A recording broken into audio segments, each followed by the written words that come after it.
Palm Springs, California, out in the desert, is plotting a war on racist trees. Since the 1960s, a row of tamarisk trees has separated Tahquitz Creek Golf Course from a historically black neighborhood.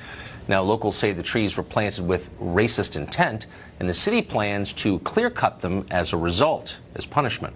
The cost? $169,000. Trey Daniel is a Palm Springs resident who supports cutting down the racist trees, and he joins us tonight. Mr. Daniel, thanks a lot for coming on.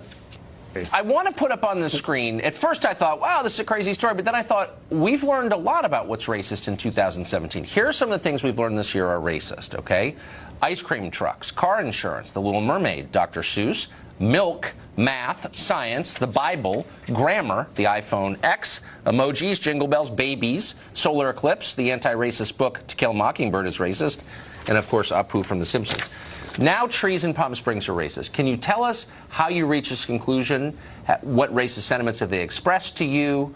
How can you prove these trees are racist? These trees, Tucker, are not racist. You're the one that said they're racist. A tree is neutral. It's benign. And it's not the tree. It is the individuals and their intent when that particular type of tree was planted in that particular location back in 1958, 59, 60, 61. Right. You see, that neighborhood on the 14th and 15th fairway is the original African-American neighborhood of Palm Springs. Right. Now, as late as 1950, the National Board of Realtors had in their code of ethics, and I'm paraphrasing, that no realtor should be instrumental in introducing into a neighborhood any race or nationality that will cause property values to deteriorate. Hold on, Hold on. No, but you also build golf courses to play golf. But I'm wondering, so I have no doubt, I mean, though you haven't proved it, but I'm willing to believe you that there was racist intent in planting these trees and in a lot of things going on in this country 55 years ago. But why are we punishing the trees for that? You just conceded. We're not punishing that trees. They're not, well, as I we're said, killing the trees them. Are benign. That tree, and the way it is not maintained, has depressed and deprived black families whose properties are contiguous to and adjacent to the 14th and 15th fairway for 65 years